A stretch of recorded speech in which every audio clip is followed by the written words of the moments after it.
नमस्कार, स्वागत है आपका। आप देख रहे हैं हमारी विशेष पेशकश नजूल विधेयक पर विरोध। उत्तर प्रदेश विधानसभा के मॉनसून सत्र में सबसे ज्यादा चर्चा अगर किसी की हो रही है तो वो नजूल बिल की हो रही है। हालांकि आखिरी वक्त में यह बिल फंस गया। अब यह सवाल उठ रहा है कि विधानसभा में नजूल संपत्ति विधेयक कैसे फंसा। बीजेपी के विधायकों ने बीजेपी प्रदेश अध्यक्ष भूपेंद्र चौधरी से मुलाकात की। विधायकों ने बिल पास होने की सूरत में बीजेपी को पूरे राज्य में होने वाले भारी नुकसान की आशंका जताई। नेता विधान परिषद केशव प्रसाद मौर्य भी विधेयक से असहमत दिखे। खास बात यह कि विधानसभा में बिल का विरोध करने वाले दोनों बीजेपी विधायक सिद्धार्थनाथ सिंह और हर्षवर्धन वाजपेयी प्रयागराज क्षेत्र से आते हैं। डिप्टी सीएम केशव मौर्य भी इसी क्षेत्र से हैं। बीजेपी के विधायक केशव मौर्य से भी मिले और इस बिल का विरोध करने की बात कही। विधान परिषद के सभी सदस्यों की आम सहमति से यह तय हुआ कि इस बिल को पास होने से रोका जाए। इसके बाद बीजेपी के प्रदेश अध्यक्ष भूपेंद्र चौधरी ने विधान परिषद में खड़े होकर इस बिल पर आपत्ति जताई और इसे प्रवर समिति को सौंपने को कहा। इसके बाद यह बिल फंस गया और इस प्रवर समिति को सौंपने का फैसला लिया गया। यूपी में बीजेपी की सहयोगी अपना दल एस की नेता और केंद्रीय मंत्री अनुप्रिया पटेल ने भी इसका विरोध किया और गंभीर आरोप भी लगाए। उन्होंने लिखा, नजूल भूमि संबंधी विधेयक को विमर्श के लिए विधान परिषद की प्रवर समिति को आज भेज दिया गया है। व्यापक विमर्श के बिना लाए गए नजूल भूमि संबंधी विधेयक के बारे में मेरा स्पष्ट मानना है कि यह विधेयक न सिर्फ गैर जरूरी है बल्कि आम जनमानस की भावनाओं के विपरीत भी है। उत्तर प्रदेश सरकार को इस विधेयक को तत्काल वापस लेना चाहिए और इस मामले में जिन अधिकारियों ने गुमराह किया है उनके खिलाफ सख्त कार्रवाई होनी चाहिए। वहीं कई विधायकों ने मुख्यमंत्री योगी से मिलकर अपनी बात रखी। आज सुबह भूपेंद्र चौधरी, केशव मौर्य और ब्रिजेश पाठक सदन शुरू होने से पहले योगी आदित्यनाथ से मिले। वहां पर यह सहमति बनी कि विधान परिषद में सदन के नेता केशव विधेयक को पटल पर रखेंगे और भूपेंद्र चौधरी इसे विचार के लिए प्रवर समिति के पास भेजने का प्रस्ताव रखेंगे। तो हम आपको लगातार बता रहे हैं, नजूल संपत्ति विधेयक को लेकर अब आखिर यूपी सरकार बैकफुट पर आ गई है। जी हां, योगी सरकार ने विधानसभा में इसे पास तो कर दिया ध्वनिमत से, लेकिन विधान परिषद में यह बिल अटक गया। प्रवर समिति के पास इसे समीक्षा के लिए भेजा गया। आपको बता दें कि BJP UP chief Bhupendra Chaudhary, जो विधान परिषद के सदस्य भी हैं, उन्होंने इसे प्रवर समिति के पास भेजने की अनुशंसा कर दी। हालांकि केशव प्रसाद मौर्य ने इसे पटल पर रखा तो था, लेकिन इसके बिल के पास होने की गुंजाइश कमी हो गई थी क्योंकि यह बिल पटल पर रखने से पहले ही चर्चा का विषय बन चुका था। बीजेपी विधायकों ने अपनी नाराजगी और असंतोष इस बिल को लेकर जाहिर कर दी थी। साथ ही 10 विधानसभा सीटों पर होने वाले उपचुनाव में भी इस बिल के पास हो जाने के बाद काफी नुकसान झेलना पड़ सकता था। ऐसे में राजनीतिक दृष्टिकोण से इस बिल को साइड किया गया या फिर इसके पीछे की मंशा कुछ और है, यह तो सोचने वाली बात है। लेकिन राजनीतिक गलियारों में इस बिल को लेकर हलचल काफी तेज है। आपको बता दें कि राजा भैया और हर्षवर्धन वाजपेयी ने भी इस बिल का पुरजोर विरोध किया।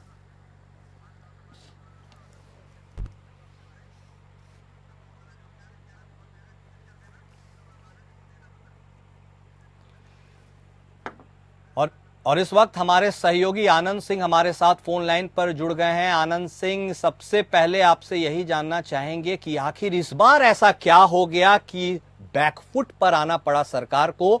और आप इस सवाल का जवाब दें उसके पहले हम अपने दर्शकों को बता दें कि हमारे साथ हमारे अन्य 2 विशेष मेहमान भी जुड़ेंगे। हमारे साथ समाजवादी पार्टी से अशोक कुमार तिवारी जी हैं, आपका स्वागत है सर। और इसके साथ ही बीजेपी की तरफ से प्रवक्ता डॉक्टर विजय खेरा भी हमारे साथ जुड़ेंगे। लेकिन सवाल सबसे पहले जो हमने पूछा आनंद सिंह से कि आखिर इस बार क्या हुआ, योगी सरकार के द्वारा विधानसभा में पास यह बिल और फिर बैकफुट पर आना पड़ा। बिल्कुल, देखिए कुणाल, जो नजूल संपत्ति विधेयक था सदन में जिसको विधानसभा में पास कराया गया था। हालांकि जो विधान परिषद में पास नहीं हो पाया वो, क्योंकि न सिर्फ जो अपोजिशन था उसने विरोध किया था, बल्कि भारतीय जनता पार्टी के जो कई सदस्य थे उन्होंने भी विधेयक का विरोध किया था। आप इससे समझ सकते हैं कि कितना कॉम्प्लिकेशन इस विधेयक में रहा होगा कि आखिरकार जो विधानसभा सत्ता में बीजेपी है, विधानसभा में बहुमत है, विधान परिषद में बहुमत है, लेकिन विधानसभा के पास होने के बाद भी विधान परिषद में उसको उस पर जब वोटिंग हुई तो ये तय किया गया कि इसको पास नहीं किया जाएगा, बल्कि प्रवर समिति के पास भेजा जाएगा अध्ययन के लिए, और ये देखा जाएगा कि इसमें क्या चीजें हैं जिनको लेकर विवाद है। तो आप ये कह सकते हैं कि कहीं न कहीं बैकफुट पर सरकार जरूर है इस चीज को लेकर कि सरकार का ही लाया बिल और सरकार के लोगों ने विरोध किया विपक्ष के साथ साथ। चलिए आनंद सिंह जी, आपने जो पृष्ठभूमि हमारे दर्शकों के लिए रखी वह काफी जरूरी था। लोगों को पता चलना चाहिए कि आखिर क्या कुछ हुआ। हमारे साथ जुड़ने के लिए आपका बेहद शुक्रिया। हमारे साथ अशोक कुमार तिवारी जी जुड़ चुके हैं फिलहाल समाजवादी पार्टी से। सर, आपका रुख कर लेते हैं। सबसे पहले आपके हाथ से मौका निकल गया सर, आपको नहीं लगता है यदि यह बिल पास हो जाता तो आप इस पर बढ़िया से खेल सकते थे, लेकिन क्या बीजेपी को अपनी गलती का एहसास हो गया या योगी जी को एहसास कराया गया कि राह इतनी आसान नहीं है आपकी? जी भाई, अरे भाई तमाशा चल रहा है उत्तर प्रदेश में।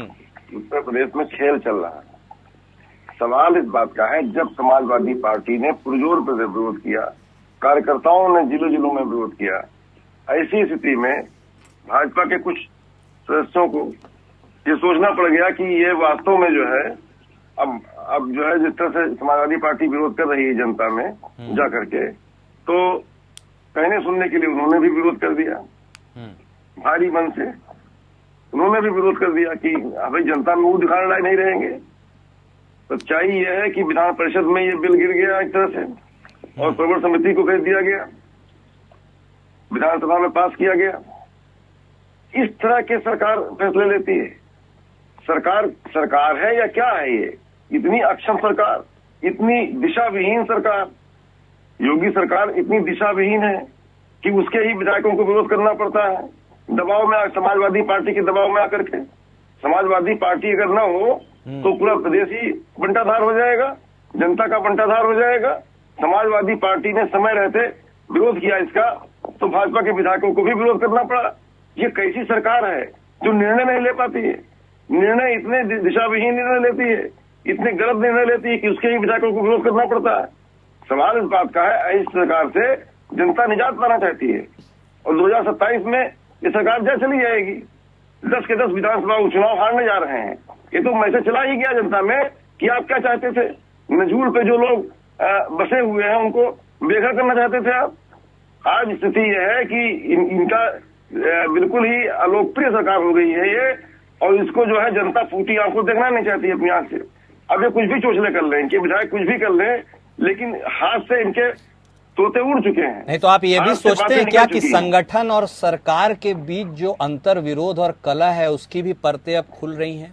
आप तो विपक्ष में है सर, प्रवर समिति में प्रायः आप इन सब चीजों को भेजते हैं या उसकी रिक्वेस्ट करते हैं, लेकिन इस बार तो सरकार के लोग ही उसे प्रवर समिति में भेज रहे हैं। वही मैं कह रहा हूँ, ये दिशा विहीन सरकार है, ये अंतर विरोधों की सरकार है। ये सरकार सही नहीं है। इसमें जनता का अहित हो रहा है, जनता का नुकसान हो रहा है।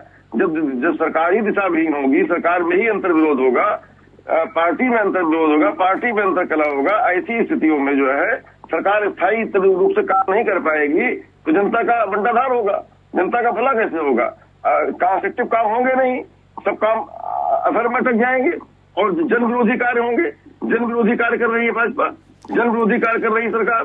सवाल इस बात का है, जब जीती जिंदा मक्खी कैसे निकल देंगे? जिंदा मक्खी निकलने में दिक्कत होती है। मजबूरन आकर के प्रवर समिति को सत्ता पक्ष के लोगों को ही सौंपना पड़ा। आज हालत यह है कि क्या पागल हो गई सरकार, क्या मस्तिष्क विहीन होगी सरकार हो गई? योगी जी का क्या संतुलन बिगड़ गया है क्या? ऐसे बिल ही क्यों लाते हैं जिसका विरोध उनके ही लोगों को करना पड़ता है? चलिए, बीजेपी से जो प्रवक्ता हमारे साथ है, हम एक बात पूछ लेते हैं पीसीआर से, क्या खेरा साहब हमारे साथ जुड़ गए हैं? चलिए, डॉक्टर विजय खेरा साहब, आपका स्वागत है हमारे साथ, समाजवादी पार्टी के प्रवक्ता। स्वागत है सर। समाजवादी पार्टी के प्रवक्ता से हमने बातचीत को शुरू किया यह जानने के लिए कि विपक्ष के पाले में इस बार गेंद जाते जाते रह गई। आपने इसे मास्टर स्ट्रोक के तौर पे देखते हैं कि विपक्ष को मुद्दा पकड़ाने से पहले आपने हाथ खींच लिया, या फिर आप अपनी भी हार इसमें देखते हैं कि आखिर ऐसा क्या हो गया कि संगठन और सरकार के बीच में विरोध के स्वर हैं क्या? ये देखिए, इसमें कोई विपक्ष के हाथ में कोई मुद्दे का सवाल ही नहीं उठता, क्योंकि सरकार में राय बिल्कुल स्पष्ट थी।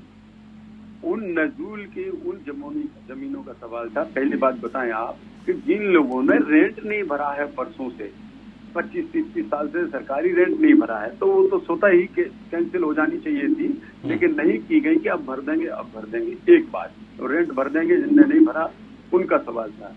दूसरा क्या था, जिनने लैंड यूज को चेंज किया है, रहने के लिए ली है और वहां पर फैक्ट्री लगा दी मान लो, या रहने के लिए कोई और कमर्शियल एक्टिविटी लगा दी, उनको ये सबके लिए लागू थोड़ा ही था। तीसरी बात था, जिनकी लीज समाप्त हो गई है, जिनकी लीज, और अगर सरकार को उसकी आवश्यकता है, नॉर्मल सर्कमस्टांसेस में उसको भी रिन्यू करेंगे जिनकी समाप्त हो गई, लेकिन उन्होंने अगर बीच में कोई नियमों की शर्तों का उल्लंघन किया है तब ये सवाल उठता है। तो इसमें ऐसी कोई सरकार की नीयत ही नहीं थी, न कोई बात थी कि जिसमें कोई बात होता। फिर भी ये भी सरकार की आप देख लीजिएगा कि कोई जिद नहीं है कि पास तो था ही था, अगर चाहते तो उसमें क्या कमी थी सरकार को। लेकिन हमने कहा फिर समिति को देते हैं, इस पर और विचार कर लें। अगर हमने तो पूरा विचार किया है, कोई कम ज्यादा कोई चीज जोड़ना घटाना है तो समझी जाए, क्योंकि इसके पहले भी सब सहमत थे।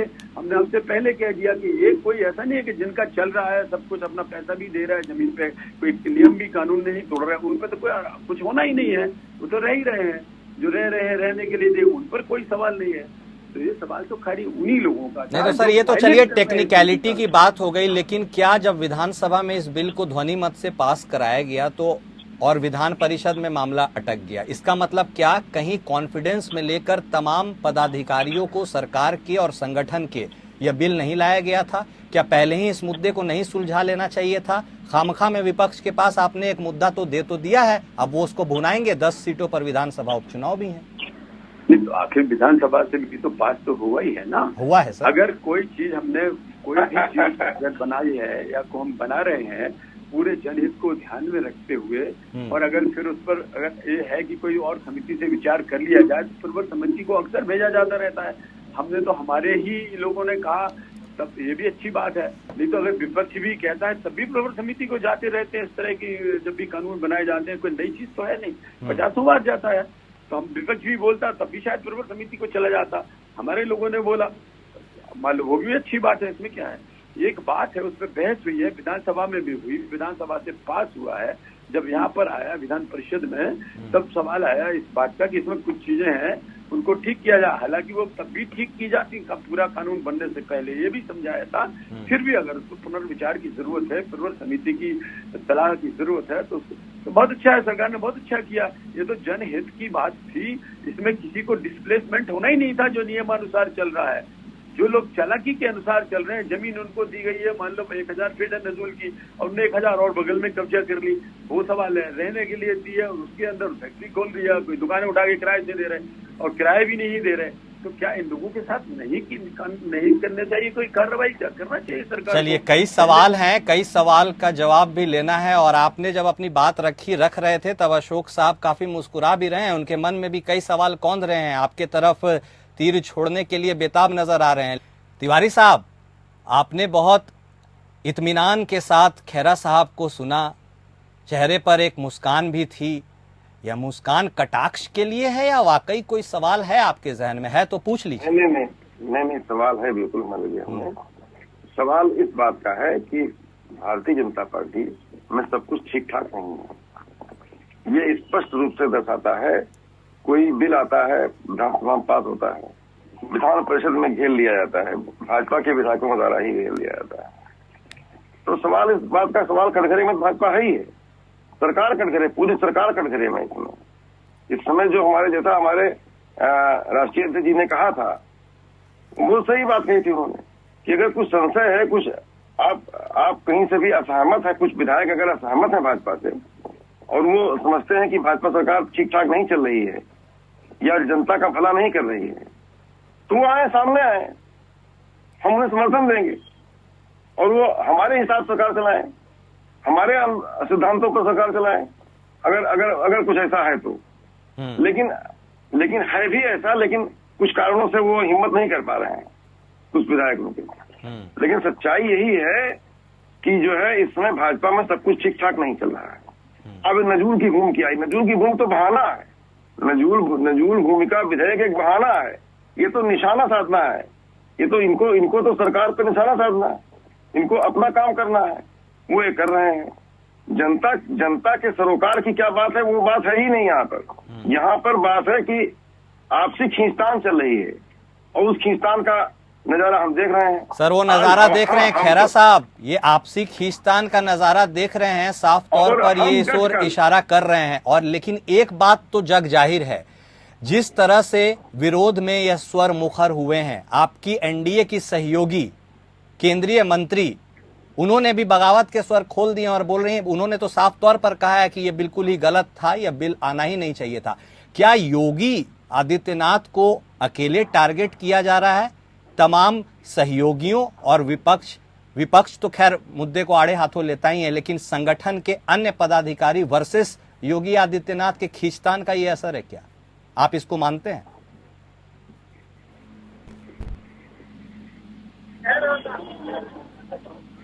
हेलो खैरा साहब, आप ही से मेरा यह सवाल है। नहीं, मैं नहीं समझ पाया। मैं आपसे एक लाइन में पूछ रहा हूं, योगी सरकार को, खासकर मुख्यमंत्री योगी आदित्यनाथ को टारगेट करने के लिए क्या तमाम एनडीए के सहयोगी और संगठन के पदाधिकारी लगे हुए हैं? मैंने सुन लिया था। ठीक है सर, बताइए। मुझे नहीं मालूम था, मुझे जवाब देना जी। मैं ये कह रहा हूँ, इसमें टारगेट का कोई सवाल नहीं है। आदित्यनाथ योगी जी मुख्यमंत्री हैं, वही नेता हैं, वही रहेंगे और वही लीडर हैं।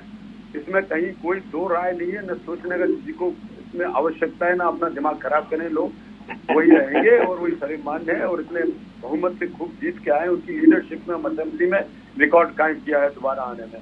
कभी ये रिकॉर्ड ऐसा है नहीं पिछले 25-40 साल में, तो वो सवाल नहीं उठता। And he is the most competent chief minister, हर चीज में सफल है वो। और रहा इसका सवाल जिसकी आज चर्चा हो रही है, हमारे हो या तुम्हारे हो या उनके हो, इसका कोई सवाल नहीं है। अगर वो इस बात से बड़े खुश हैं तो उनको हो लेने दीजिएगा। समाजवादी पार्टी एंड कंपनियां जो भी हैं, उससे कोई फर्क नहीं पड़ता। लेकिन मेन बात यह, हमने आपसे कहा कि चारों चीजें जनहित में थी और हैं। अब बिल का सवाल जो है उसको किस तरह इम्प्लीमेंट, और अभी भी वो इम्प्लीमेंटेड है, रूल्स आर देयर। अभी भी है कि जिसका नवीनीकरण में गलत यूज किया उसको अभी भी कैंसिल कर सकते हैं। पहले कानून बने हुए हैं सारे के सारे। खाली ये है उसको त्वरित होना चाहिए था और वो लटका रहता, कभी कोर्ट कचहरी से, कभी किसी कारण से लोगों को स्टे मिल जाते, नहीं मिलते। ये कारण था कि उसको जनहित के अंदर ये किया जाए और ये होना चाहिए था। होगा भी इनमें से बहुत कुछ सुधार के साथ।